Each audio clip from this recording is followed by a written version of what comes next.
Picture yourself spotting a single dime in a jar of pocket change that, at first glance, seems ordinary, until a closer look reveals a misprint so subtle seasoned numismatists pay a small fortune to claim it.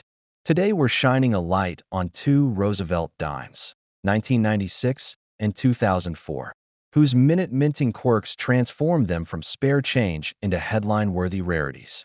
Whether you've been collecting for decades or you've just uncovered an odd specimen in your own coins, these stories show how faint shifts and missing mint marks equal big returns. First up, the 1996 dime, where a fleeting anomaly became the coin world's obsession. Long before error hunting became a collectible sport, the Roosevelt dime carried Franklin's visage as a tribute to a transformative president.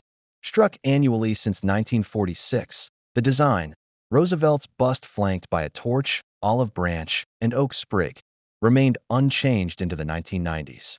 In 1996, the Mint didn't release any special anniversary issues, yet production soared. Philadelphia and Denver pressed roughly 1.4 billion circulation coins, alongside limited proof sets.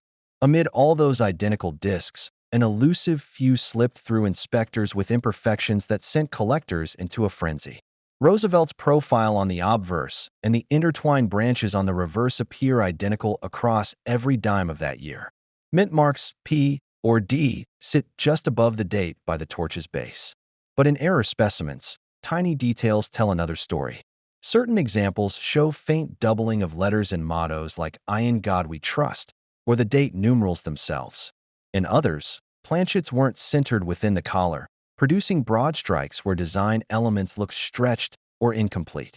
Proof coins are even more intriguing when the S mint mark vanishes entirely, likely due to a filled die during striking. Doubled dies arise when the hub and die align imperfectly between impressions. On a 1996 dime, checking the torch's flame or the date under magnification often reveals a slight echo of the original die image, a telltale sign. Broad strikes, far rarer, occur when a blank planchet isn't fully contained by the collar, letting metal flow outward and flatten details. Even more elusive are blank planchet strikes, coins that entered the press without proper blanks, emerging as smooth, featureless rounds. Each error type carries its own level of rarity, but all share the thrill of the unexpected. Circulation strikes numbered in the billions, yet surviving error examples rarely exceed a few dozen of each variety.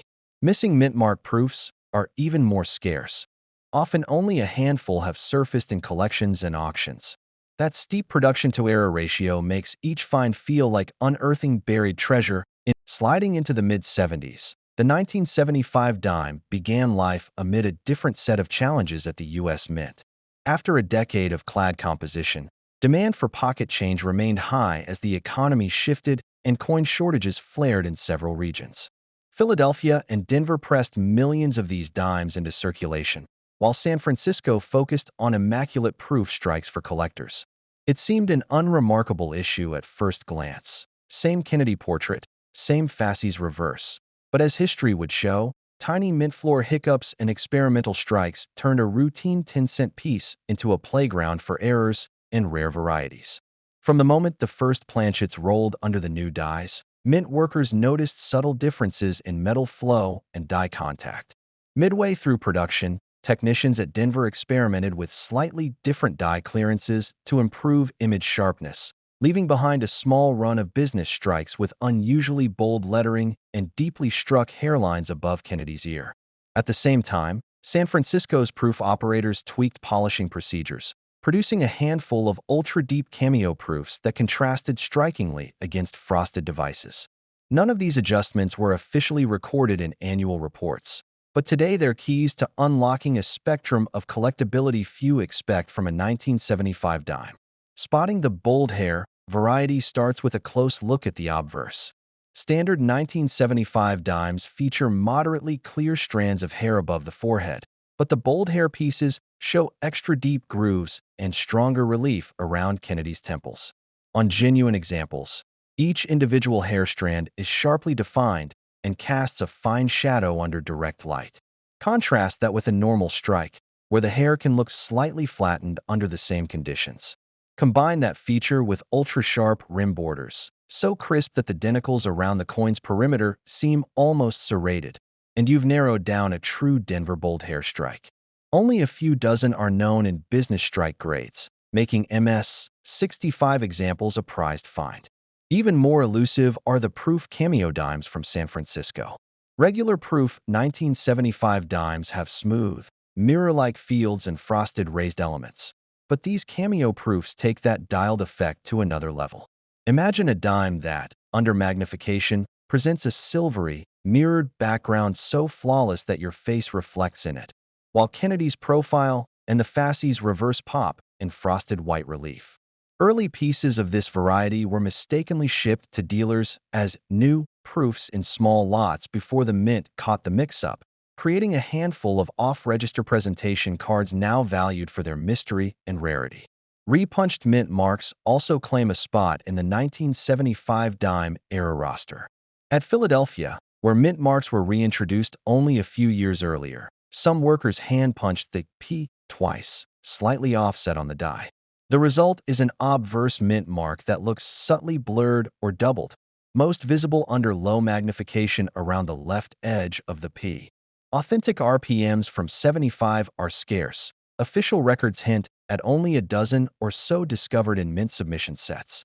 One standout piece, graded MS, 66 RPM, sold privately in 2022 for over $2,500.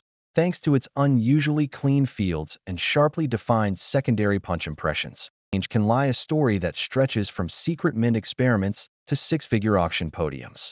Today's journey takes us beneath the shiny surface of two ordinary U.S. dimes.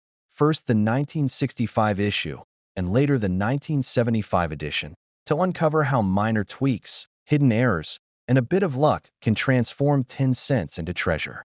You'll hear how a routine change in metal composition spawned some of the rarest pattern coins ever struck, what tiny marks or missing mint identifiers reveal about their origin, and why collectors in their 40s, 50s, and beyond still chase these elusive little discs with fervor. Let's start back in the spring of 1965, when the United States was wrestling with a rapidly draining silver supply. Less than a year after President Kennedy's portrait debuted on the half-dollar, Treasury officials quietly decided to pull all silver out of dimes and quarters.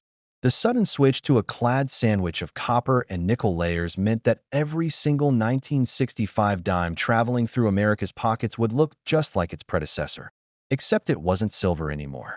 By the time most Americans noticed, millions of these new clad dimes were already in circulation, and the Philadelphia and Denver mints were racing to meet demand with fresh planchets and press settings optimized for the new composition. That seemingly routine metal swap set the stage for one of the most fascinating era families in modern U.S. coinage. Since the planchets were entirely different, mint personnel and equipment adjustments led to a handful of trial strikes and pattern pieces meant only for internal evaluation. Among those patterns were the now legendary FS 101 and FS 102 dimes, codes referring to internal catalog numbers in the Federal Reserve and mint records.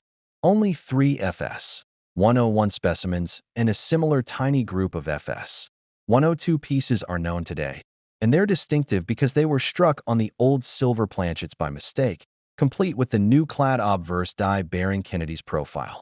In other words, they look like a 1965 copper-nickel dime on one side and a genuine silver dime on the other, a clear giveaway that something extraordinary occurred behind closed mint doors. Spotting one of these pattern errors demands a careful eye. On an FS 101, the copper-nickel layers are evident along the edge when held up to a light, while the reverse, the side with the fascies and olive branch, still carries the soft gray sheen of 90% silver. The mint mark is entirely absent on the obverse, matching all 65 dimes, but the weight and edge reveal the mismatch if you know to look for them. Collectors often use precision scales and magnification to distinguish a true pattern piece from a later electrotype or modern counterfeit. Even the smallest sign of tooling or post-strike polishing is a red flag. Authentic FS specimens show crisp die details and none of the filing marks that counterfeiters sometimes leave behind. When it comes to street value, most circulated 1965 clad dimes trade for just face value or a modest premium. think a few cents to $1 at most, unless they show environmental toning or unusual coloration. Uncirculated examples in mint state grades, MS 60 through MS 63, might fetch between $5 and $20. Shifting from the world of 1980 misstrikes and filled P oddities, the 1989 Roosevelt dime steps into the spotlight. Another coin you probably spent years spending without a second thought. Yet if you pause long enough to study that tiny disc, you'll find fresh quirks, market twists, and collectible rarities that can turn a 10-cent piece into a four-figure prize. Let's unravel the story of the 1989 dime, from its place in the broader Roosevelt legacy to the most sought-after error and variety gems, plus how condition can transform pocket change into serious collector value. The year 1989 finds the Roosevelt dime well into its fourth decade of continuous issue, but the world around it was changing fast. Cold War tensions thawed, the Berlin Wall fell, and in the United States, coin collectors were more organized and plugged in than ever before.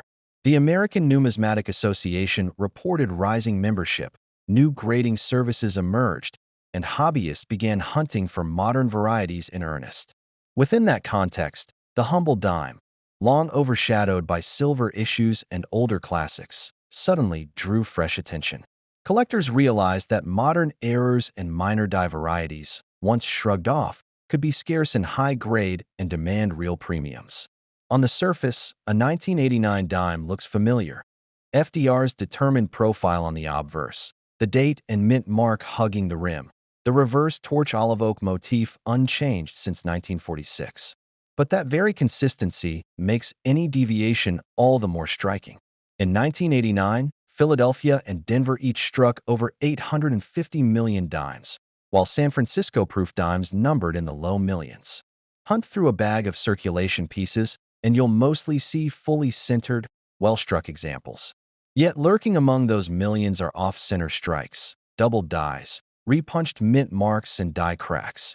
Errors that took only a split second at the press to create, but decades to surface in collector hands. Picking up where we left off, let's shift our focus from the 1999 dime's mechanical mishaps to a different kind of modern-era rarity. The 1982 Roosevelt dime struck without its P mint mark. This coin isn't the product of a misaligned die or a slipped collar, but rather a simple human oversight, one that created an instant collectible out of what should have been an everyday pocket change piece. Back in 1982, the Philadelphia Mint churned out hundreds of millions of Roosevelt dimes. Normally, every dime bore a tiny P above the date to signify its origin. But one day, a Mint employee neglected to punch the P into a working hub, and roughly 75,000 planchets were struck from that errant die before anyone noticed. Those 75,000 coins represent the entire mintage of the no-P 1982 dime, and they are the only ones in existence. At first glance, a no-P dime looks identical to a regular 1982 P issue. Roosevelt's profile on the obverse, the torch, olive branch, and oak sprig on the reverse. What gives this error away is the simple absence of the tiny P above the date. Under magnification, you'll see no traces of a punched letter, no faint ghost of a displaced mint mark. The rims are full and even, and the fields are smooth, indicating nothing more exotic than a missing mint mark. Because these coins circulated like any other dime, most surviving examples show typical wear. However, a handful entered grading services in near mint state, and those specimens command the highest prices. A no-P dime in MS65, strong strike, full bands, typically trades in the $200 to $350 range. Step up to MS67, and you're looking at $700 to $1,200, depending high mint state, MS64. MS66, MS65 FB coins go for $300 to $600. MS66 FB approaches $800 to $1,000. Strong strike, clear bands, minimal blemishes. Superb gem, MS67. MS68 FB, $700 to $1,200 for MS67 FB. The lone MS68 FB record sits at $2,185. Pristine surfaces, razor-sharp detail, and exceptional luster. What makes the no-P variety so appealing beyond its scarcity is the story it tells. A split-second oversight in a high-volume production line, frozen in metal for collectors to rediscover decades later. It reminds us that even in an age of automation, human hands still guide the process and occasionally leave behind a mistake worth chasing. Before we move on to the final coin, here's your quick inspection checklist for any 1982 dime you pull from circulation or an old coin folder. Obverse, above the date. No P mint mark. Clear, unambiguous blank spot. Torch bands on reverse. Check for full bands. FB, designation. Complete, separated horizontal lines. Rim condition, even, fully struck, not off-center. Surface quality. Look for luster and contact marks to estimate grading tier. Armed with that, you'll know whether to spend a few moments under a loop or set the coin aside for professional grading. And if you do have a no P in mint state, you're holding a piece of numismatic folklore that began with a simple punch left undone. Whenever you're ready, we'll explore our third featured error, the 2015 Roosevelt dime varieties, where die cracks, repunched mint marks, and even micro-off-centers have created a new generation of modern rarities. Let me know, and we'll dive into the last chapter of these 10-cent treasures.